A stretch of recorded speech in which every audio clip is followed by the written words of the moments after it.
오늘 주신 말씀은 에베소서 2장 1절에서 10절까지의 말씀입니다. 에베소서 2장 1절에서 10절까지의 말씀입니다. 우리 한 목소리로 읽도록 하겠습니다. 함께 읽습니다. 시작. 그는 허물과 죄로 죽었던 너희를 살리셨도다. 그때 너희는 그 가운데서 행하여 이 세상 풍조를 따르고 공중의 권세 잡은 자를 따랐으니 곧 지금 불순종의 아들들 가운데 역사하는 영이라. 전에는 우리도 다 그 가운데에서 우리 육체의 욕심을 따라 지내며 육체와 마음에 원하는 것을 하여 다른 이들과 같이 본질상 진노의 자녀이었더니 긍휼이 풍성하신 하나님이 우리를 사랑하신 그 큰 사랑을 인하여 허물로 죽은 우리를 그리스도와 함께 살리셨고 너희는 은혜로 구원을 받은 것이라. 또 함께 일으키사 그리스도 예수 안에서 함께 하늘에 앉히시니 이는 그리스도 예수 안에서 우리에게 자비하심으로써 그 은혜의 지극히 풍성함을 오는 여러 세대에 나타내려 하심이라. 너희는 그 은혜에 의하여 믿음으로 말미암아 구원을 받았으니 이것은 너희에게서 난 것이 아니요 하나님의 선물이라. 행위에서 난 것이 아니니 이는 누구든지 자랑하지 못하게 함이라.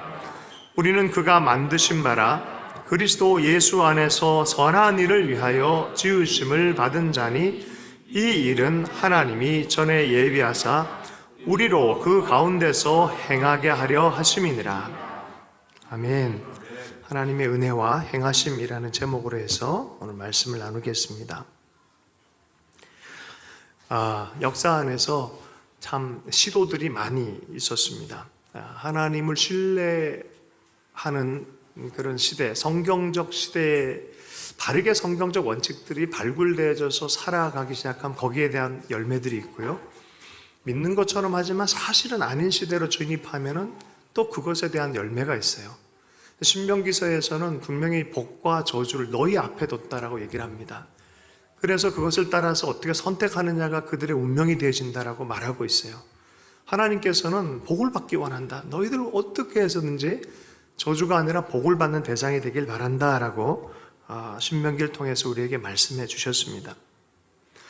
그런데 하나님은 신뢰는 하긴 하지만 마음속 중심으로는 조금씩 회의 안에 두고 편할 때 되면 꺼내 쓰는 조언기 정도로만 장롱 안에 집어넣고, 그래서 사실은 자기 안에서 인간에 대한 낙관을 깊이 가졌던 시대가 있어요. 18세기, 19세기 되면서 사람들 마음 깊은 곳에 이 이성적이고 합리적이고 과학이 발달하고 막 이러니까 인간 안에서 어떤 것들을 발전시키고 싶은 욕망들이 가득 찼었어요. 그렇다고 하나님을 떠난 것은 아니었지만 중심으로 하나님을 바라보진 않았어요. 이런 조류들이 나타날 때 인간 안에 무슨 문제가 생기면 이거 교육하면 돼, 교육하면 돼 라는 교육이 지상주의가 되어버렸어요. 교육 잘하면 돼 라고 생각했어요. 그리고 교육도 잘 되고 과학도 발전하고 사회도 많이 발전했는데 세상에나 1차 대전을 경험하고 2차 대전을 경험하면서 인간의 과연 교육이 어디까지 가야 되나. 그때 그 분위기, 1차 대전이 끝났을 때 일단의 무리들이 포착을 했어요. 인간은 변하지 않는다. 그리고 성경적 의견으로 다시 돌아가기 시작했어요. 성경적 의견을 보니 인간의 본성 자체가 죄 안에 있다라고 선언하고 있어요. 수많은 책들에서 얘기를 했지만 제가 그 책들을 읽고 사도 바울의 이 에베소의 말씀 몇 구절을 읽었는데 이게 뭐가 무게감이 다른 거예요. 책을 읽을 때는 관에서 이렇더라, 이런 관이 있다, 이럴 것이다, 이런 이론들이다라고 말을 하는데 사도 바울은 하나님을 경험하고 천국을 경험하고 복음의 실제를 경험하고 능력의 실제를 경험하고 나서 이 세계에 대해서 설명하는 게 아니라 이건 이거다라고 진짜 맛을 봤기 때문에 말해주고 있는 것을 알게 되어진 거죠. 오늘 그래서 이 성경 말씀을 진지하게 받아들이는 분들에게는 엄청난 하나님의 지혜가 주어질 것을 예상합니다. 할렐루야. 오늘 말씀을 한 구절 한 구절 보기 전에 우리 지지난주에 그런 얘기를 했어요. 비행기를 만드는 삶이 있고 낙하산을 만드는 삶이 있다. 다 다 낙관주의가 다 좋은 게 아니고 비관주의가 또 다 나쁜 게 아니다. 때로는 비행기를 만들 그 낙관주의적 삶, 이게 또 있어야 되잖아요. 꿈꾸는 인생 너무 좋잖아요. 자, 그런데 그 비행기가 떨어질 수도 있다. 낙하산도 만들자. 자, 여러분, 비결을 가르쳐 드릴게요. 하나님을 보면 늘 비행기 탈 준비를 하십시오. 할렐루야. 늘 꿈을 꾸십시오. 그러나 사람을 보면 낙하산 준비하십시오. 사람을 보면 낙하산 준비를 하십시오. 사람 안에요, 그렇게 긍정적인 게 없어요. 오늘 사도 바울이 얘기를 해요. 사람에 관해서, 자연인에 대해서 얘기를 하고 하나님의 은혜 안에서 변한 사람들에 대한 이야기를 오늘 할 거예요. 오늘 말씀으로 들어가서 보도록 하겠습니다. 본성적인 사람의 상태에 대한 설명을 하고 있어요. 2장 1절에서 3절까지의 말씀을 읽어보겠습니다. 에베소서 2장 1절에서 3절까지의 말씀입니다. 함께 읽습니다. 시작. 그는 허물과 그때 너희는 그 가운데서 행하여 이 세상 풍조를 따르고 공중의 권세 잡은 자를 따랐으니 곧 지금 불순종의 아들들 가운데서 역사하는 영이라. 전에는 우리도 다 그 가운데서 우리 육체의 욕심을 따라 지내며 육체와 마음에 원하는 것을 하여 다른 이들과 같이 본질상 진노의 자녀이었더니 하나님을 떠난 인간의 상태 보십시오. 그는 살리셨도다. 살리는 얘기를 하는데 어디서부터 살렸냐? 옛날에 너희들 모습으로부터 살렸다라는 얘기를 하길 원하는 거예요. 하나님을 떠난 인생은 어떤 인생들이냐? 바로 이런 인생들이다 라고 해서 자연 상태, 본성적 상태의 삶에 대한 설명을 쭉 하고 있는 거예요. 첫 번째는 뭐냐? 너는 죽었다라고 말해요. 너희는 죽었다. 너희는 죽었다. 허물과 죄로 죽었던 너희를 죽을 수밖에 없는 인생이 아니라 죽었던이에요. 죽을 수밖에 없던 인생이 아니라 죽었다. 이미 영적으로 보면 이미 죽었다라고 선언되어진 거예요. 하나님을 떠난 인생들은 죽었다. 허물과 죄로 죽었다를 얘기를 합니다. 허물은 넘어서는 안 되는 경계를 넘어가는 거예요. 이게 허물이에요. 해서는 안 될 거를 하는 거예요. 그게 이제 허물이에요. 죄는 정확하게 표적에 꽂히지 못하고 반대로 픽픽 가는 거예요. 이게 죄예요. 같은 말인 것 같은데 조금 중심점이 좀 다르죠. 그래서 죄와 허물로 우리는 죽게 되어졌다는 거예요. 하나님이 하라는 거는 안 하고 반대로 가고 또 하나님이 넘지 말라고 한 것을 그냥 막 넘어서 모험을 해버리고 이런 것이 죄의 본질이 되어져서 우리로 하여금 반역자와 실패자가 되어져서 그렇게 되면 죽음으로 스스로 들어간다라고 말했음에도 불구하고 스스로가 죽음을 택하는 일들이 바로 인간의 모습이다라고 말합니다. 이사야서 59장 1절의 말씀입니다. 여호와의 손이 짧아 구원하지 못하심도 아니요 귀가 둔하여 듣지 못하심도 아니라. 뭐요? 우리 죄가 하나님과 우리 사이를 막았다라고 말해요. 이게 우리의 모습이다라고 얘기를 합니다.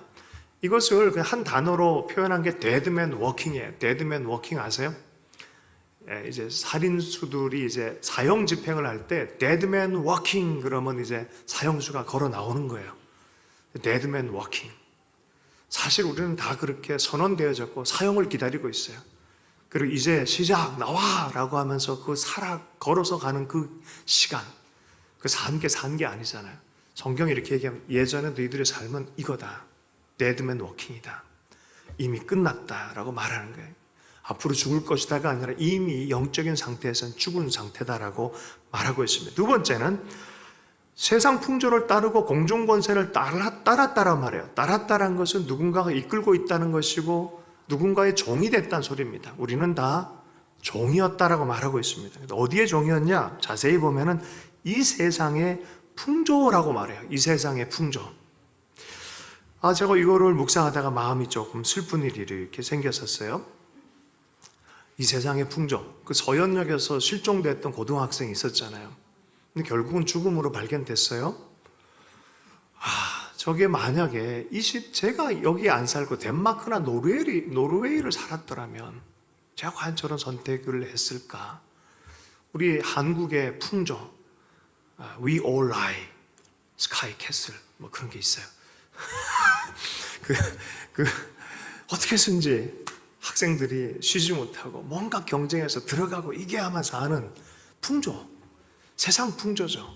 이거 개인이 아무리 열심히 하려고 해도 막질 못해요.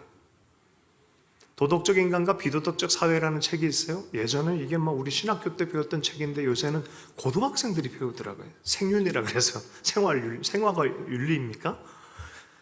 도덕적인 인간들이 살지만 그들이 구성하는 사회의 이익 집단들은 비도덕적일 수 있다는 거예요.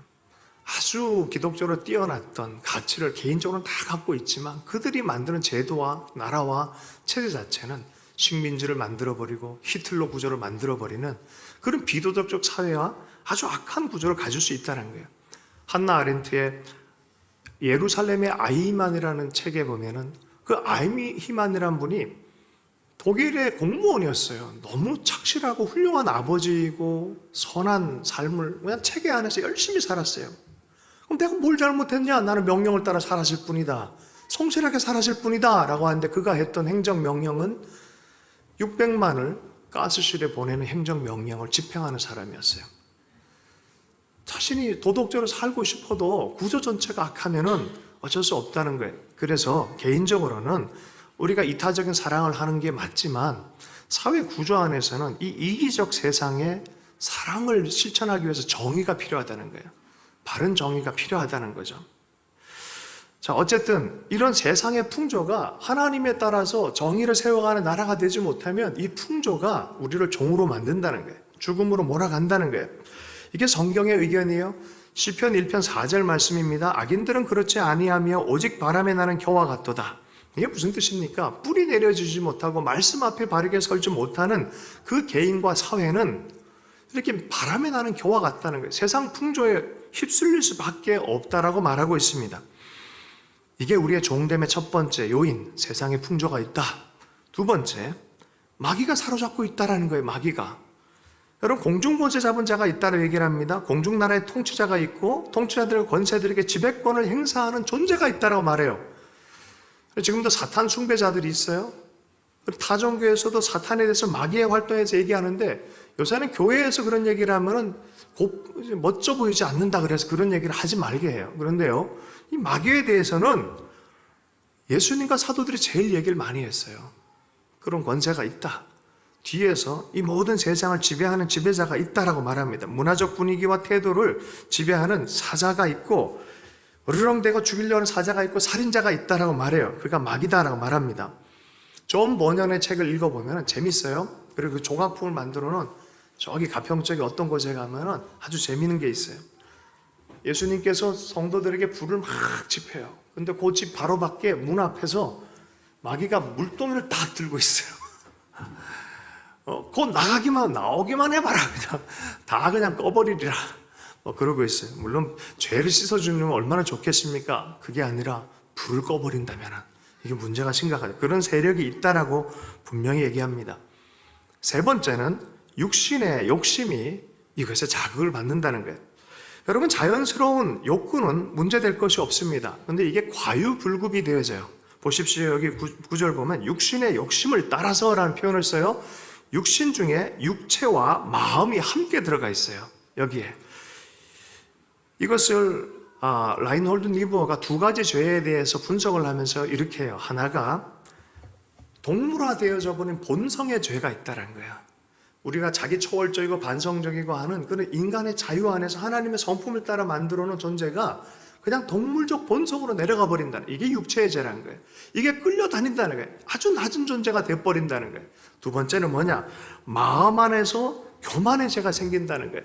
하나님의 관계를 떠나서 독립적으로 살고 싶어요. 말씀 안 읽고 싶어요. 내 의견대로 살고 싶고 내 철학대로 살고 싶어 하는 이러한 본질적인 영향력이 있다는 거예요. 여기서부터 나오는 게 권력의 교만, 지식의 교만, 도덕의 교만, 영적인 교만들이 싹 튼다는 거예요. 이게 정신 안에 있는 육신의 욕심이라는 거예요. 자, 이 세 가지, 이 세상의 풍조, 마귀, 육신의 욕심, 이것들이 우리를 사로잡아서 우리를 끌고 다닌다는 거예요. 이건 뭐 센텐스가 어떻게 된다고요? Dead man walking. 이것의 결과는 죽을 수밖에 없다라고 말합니다. 빌립보서 3장 3절에서 6절 3절만 보면요, 하나님의 성령으로 봉사하며 그리스도 예수로 자랑하고 육체를 신뢰하지 아니하는 우리가 곧 할례파다. 내가 유대인이고 내가 얼만큼 했고 이거 다 육신의 자랑이라는 거예요. 예수를 자랑해라. 너의 육신의 욕심을 따라서 하지 말고 그리스도 예수로 자랑하고 성령으로 봉사할 줄 알아라 라고 얘기를 하고 있어요. 자기는 열심으로 교회를 핍박했고 율법의 의례는 흠이 없는 그런 사람으로 율법의 자랑스러움으로 살았는데 이거 쓰레기다, 아무것도 아니다. 그리스도의 사랑으로 살아라. 성령의 능력으로 봉사할 줄 알아야 된다라고 말합니다. 그러므로 종되었던 우리의 삶, 이미 죽었던 우리의 삶, 정죄로 끝날 수밖에 없다라는 거예요. 2장 3절의 말씀을 다시 한번 읽어보겠습니다. 2장 3절 말씀 읽습니다. 시작. 전에는 우리도 다 그 가운데서 육체의 욕심을 따라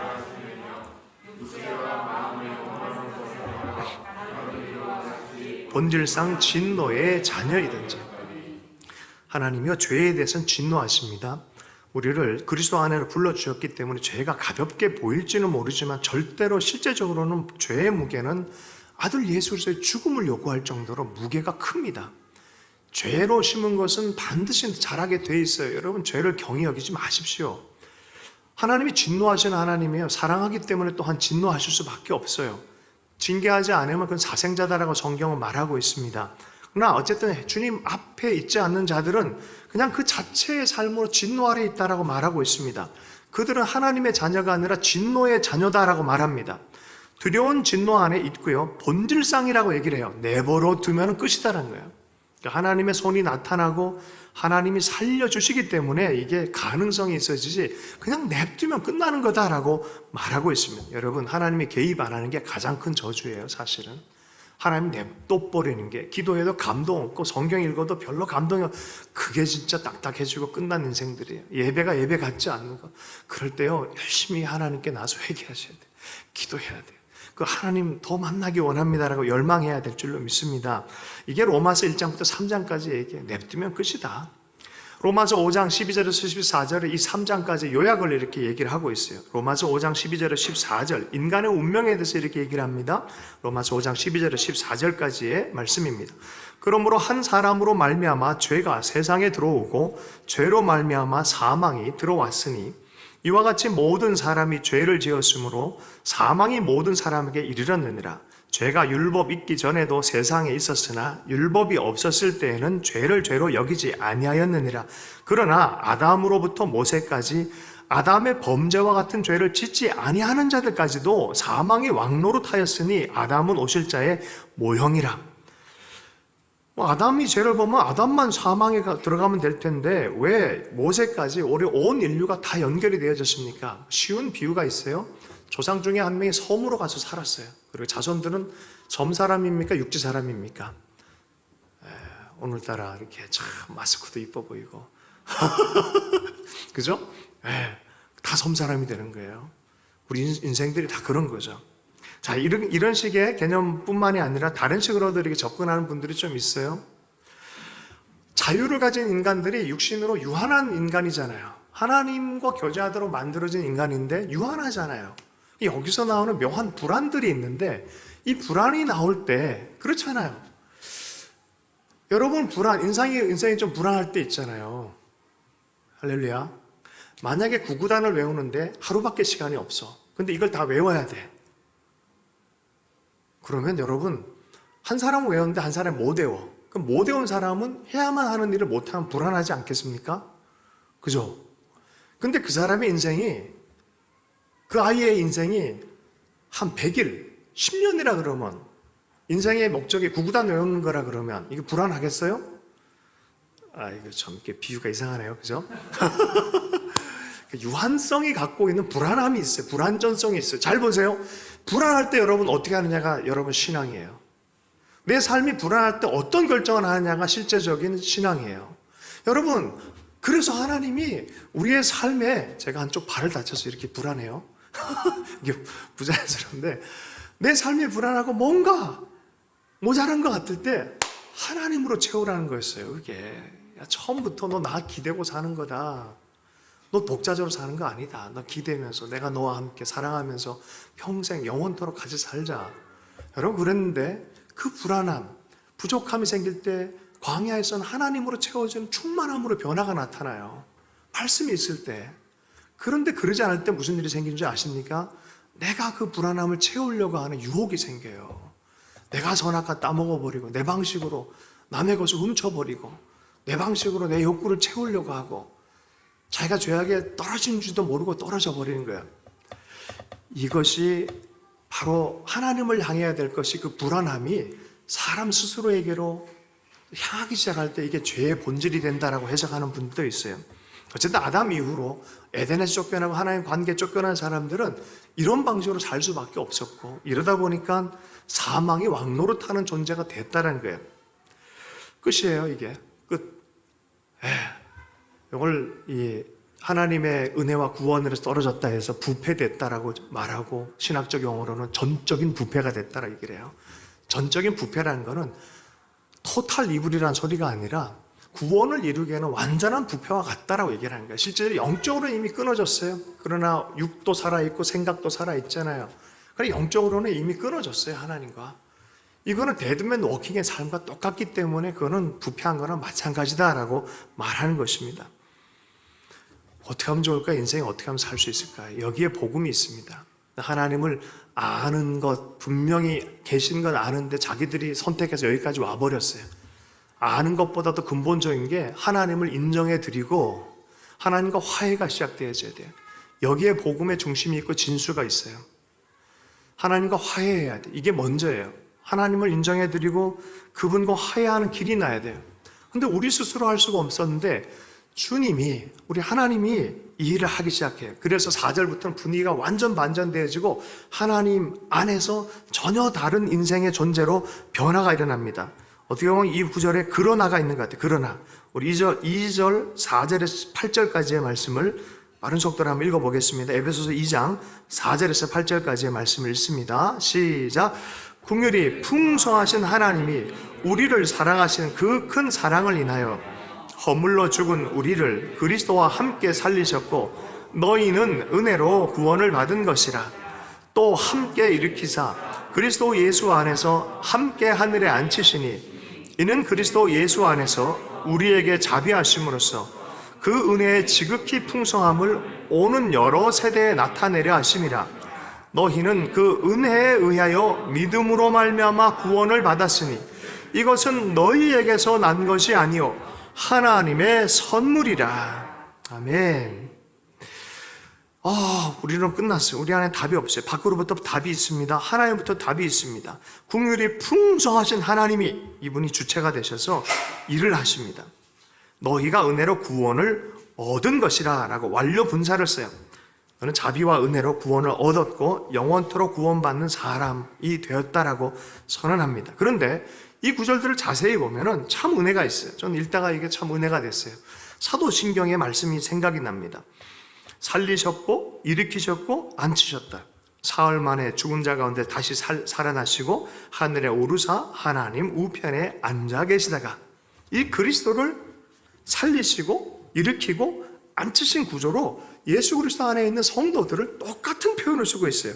에베소서 2장 5절 허물러 죽은 우리를 그리스도와 함께 살리셨고 2장 6절 초반절에 함께 일으키사 2장 6절 후반절에 그리스도 예수 안에서 함께 하늘에 앉히시니. 와우, 예수님을 살리시고 일으키고 앉히신 그 하나님이 우리 성도들 한 사람 한 사람을 그렇게 하셨다라는 거예요. 예수님 안에서. 그리스도와 연합이 그래서 너무 중요합니다. 어느 무엇보다 그리스도와 연합, 그리스도를 받아들이고 하나님의 의견을 받아들이고 구원의 손길을 받아들이고 주님 감사합니다라 손을 잡는 긴급성이 여기에 있습니다. 우선성이 여기에 있어요. 주님과 먼저 연합되어지는 게 우선입니다. 그리스도와 어떻게 연합이 되어집니까? 여러분 보세요.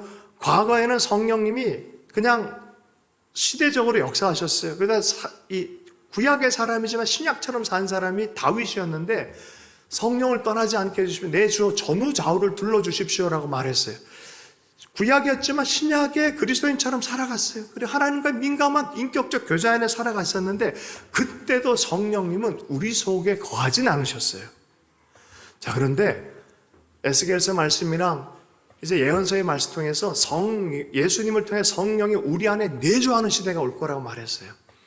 예수님의 죽음을 통하여 죽음을 통하여 죄 해결이 된 이후에는 성령께서 우리 가운데 내주하시며 살아가시겠다라고 말씀하고 있어요. 그리스도와의 연합이 실제화가 되어진 거예요. 십자가의 죽음이 역사적인 실제적인 우리를 위한 죽음이란 것들을 아멘으로 받은 사람에게는 성령이 우리와 함께 내주하시겠다는 거예요. 그리스도와 함께 앉히는 게 이게 실제다라고 사도 바울이 에베소 교회를 향해서 강하게 얘기하는 거예요. 이거 실제다, 얘들아. 교회야. 교회인 여러분, 이건 실제입니다. 영적인 눈이 뜨면 우리가 그리스도와 함께 앉혀진 하늘의 보좌에 앉혀서 다스리는 왕 같은 재상의 직임을 가졌다는 게 실제다라고 말해주고 있는 거예요. 아니, 죄로 죽을 인생이 갑자기 이런 전환이 나타난 거예요. 워치만이라는 분이 있어요. 이분이 쓴 책이 좌행참이라는 책이 있어요. 좌행참. 에베소서에 대한 글입니다.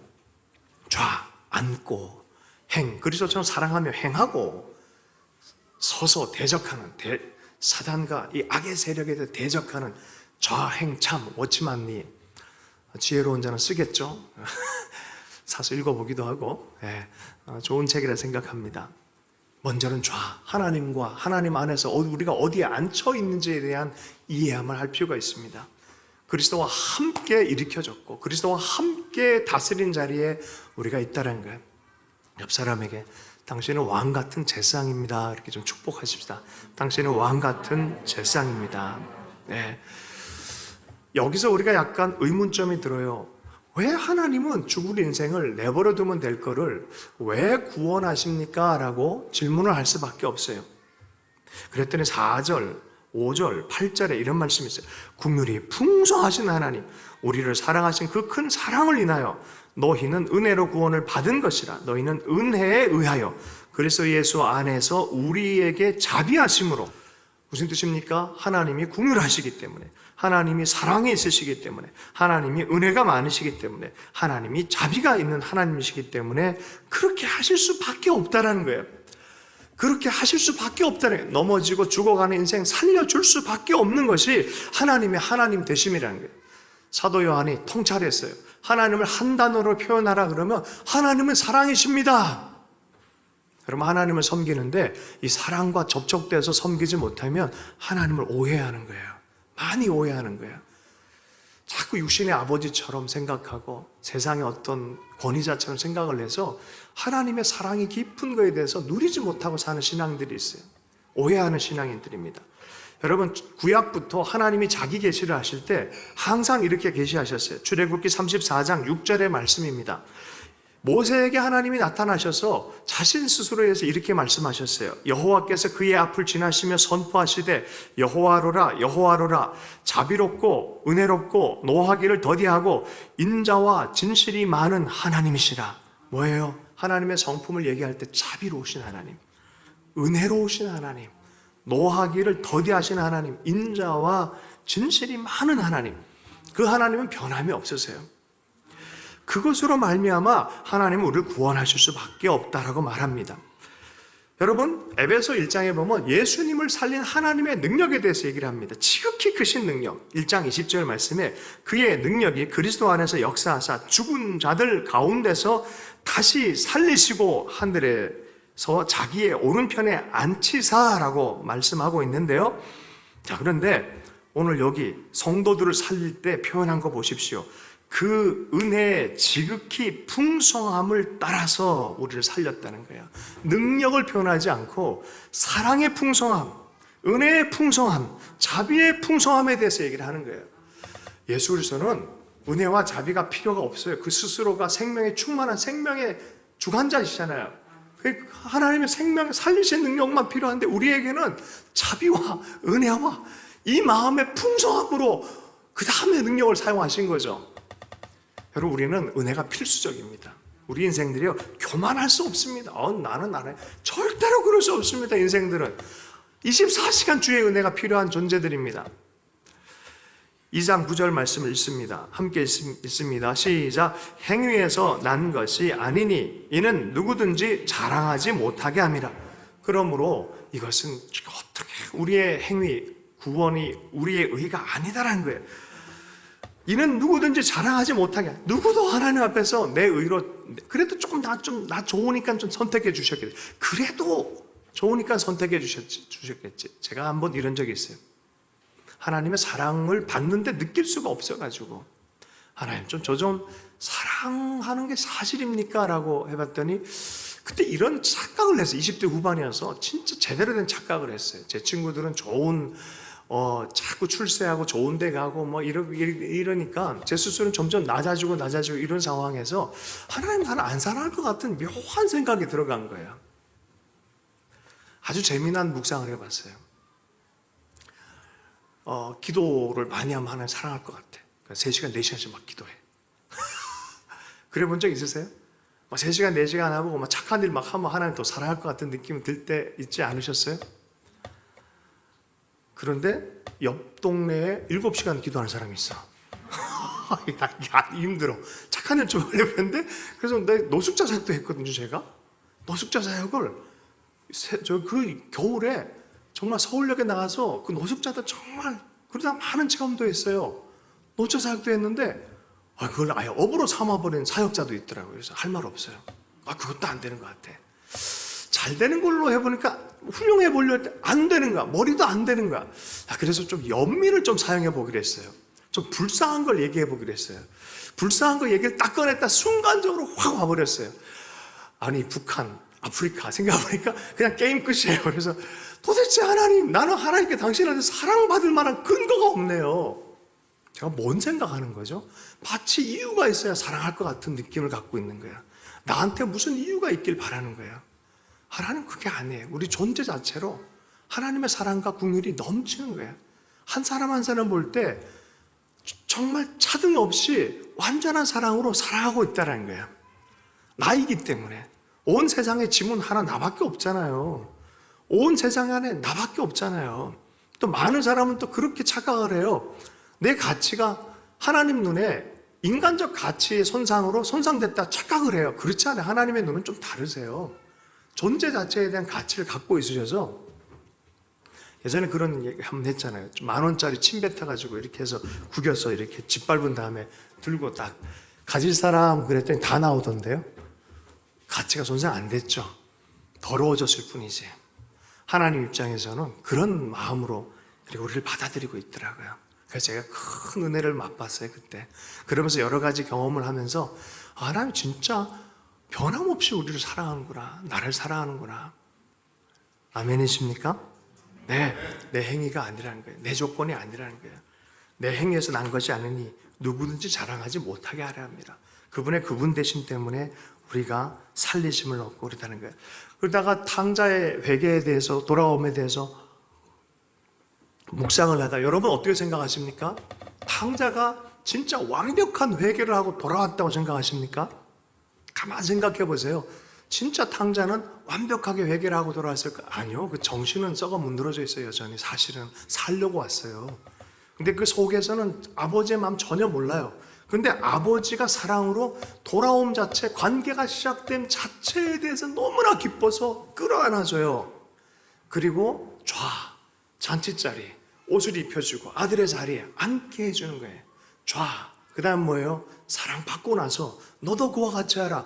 사랑을 하는 자로 세워질 뿐만이 아니라 참 악한 세력을 이겨내고 세계를 변화시키고 하나님의 창조에 참여하는 하나님의 거룩한 군사로 하나님 부르시는 거죠.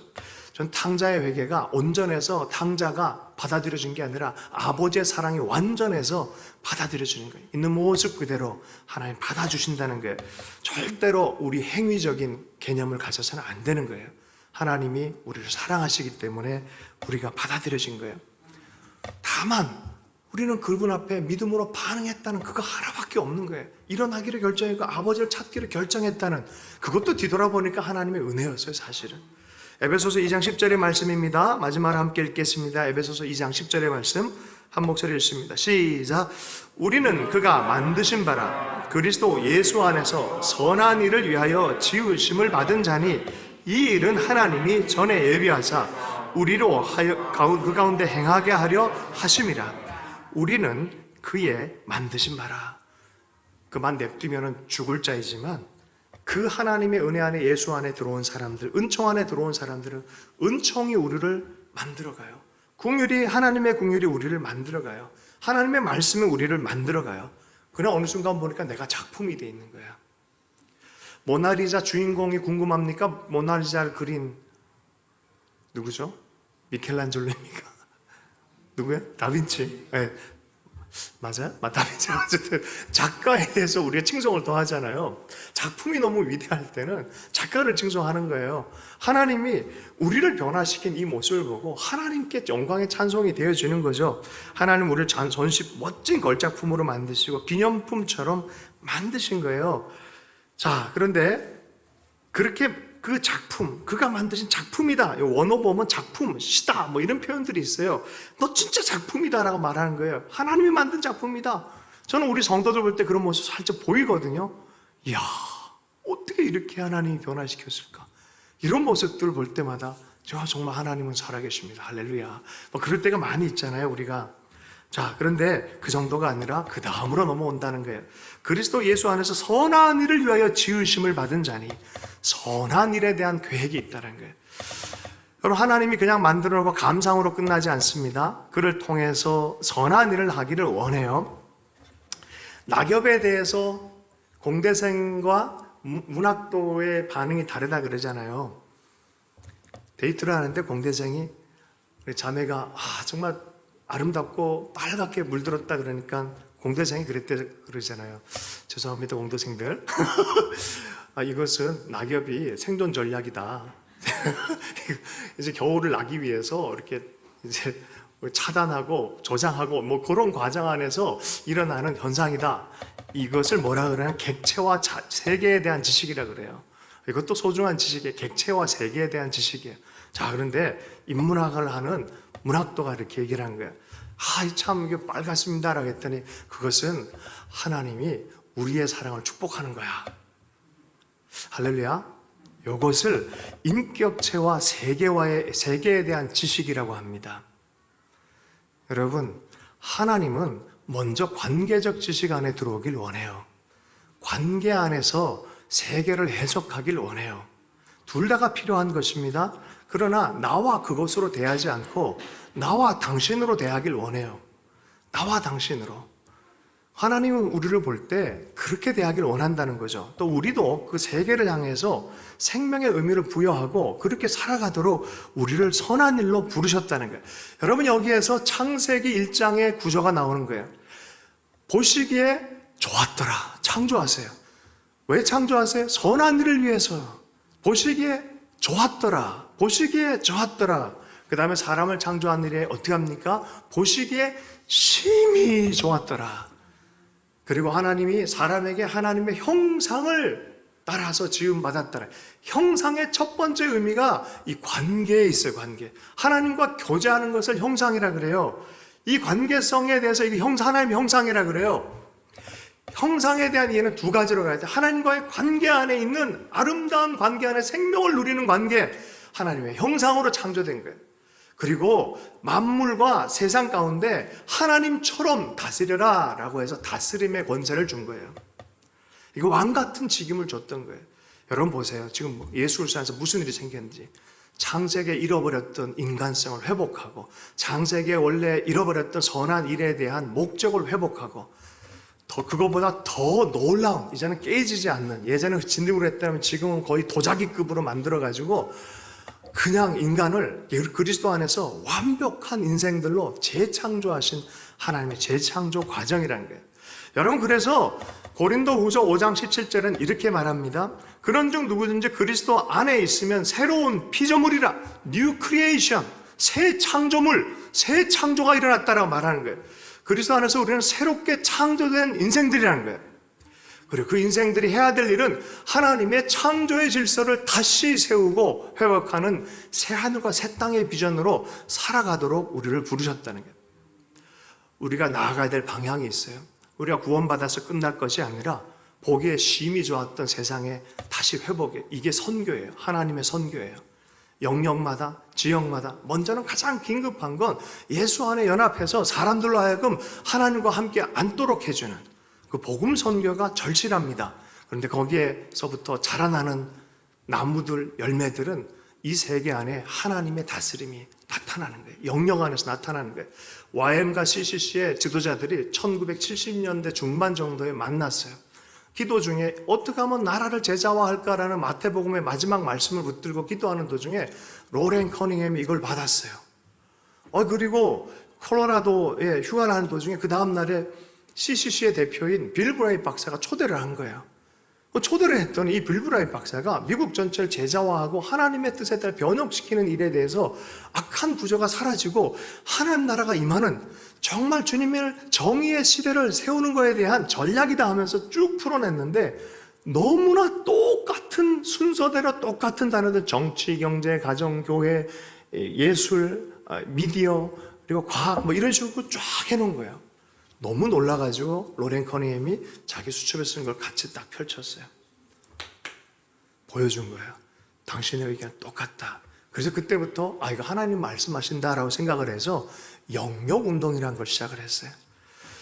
여러분, 하나님은 주님 나라 오실 때까지 궁극적으로 완성될 때까지 우리가 이 땅에서 그 창조의 질서 안에, 재창조의 질서 안에 우리가 살아가도록 불렀어요. 나만 혼자 사는 것이 아니에요. 변혁자로 불렀어요. 우리가 그렇게 살아가는 것이 선한 일을 위해서 부름받았다라고 말합니다. 그런데 여러분, 한 가지 꼭 기억해야 될 것은 창조 시간에도 사실은 가만 보면 뒤에 숨어 계신 분이 한 분 계세요. 수면 위에 하나님의 영이 운행하시더라. 실제로 예수님께서 우리에게 말씀하셔서 이 모든 일은 성령의 능력으로 가능하다. 성령 충만해라. 여러분, 어떤 교회가 좋은 교회입니까? 어떤 신앙이 좋은 신앙입니까? 이 하나님의 마음을 수종 들고 기쁘시게 해드리고 동참하는 교회가 바로 좋은 교회라고 생각합니다.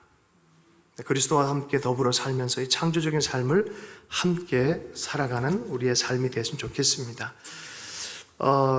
말씀을 마무리하면서 라인홀드 니부어의 인간의 죄악성을 관통하면서 시대 안에 하나님의 살아계심을 어떻게든지 좀 정의사회를 만들려 그 시대의 고민이 담겨있는 기도문이 있어요. 이 기도문을 읽고 마무리하도록 하겠습니다.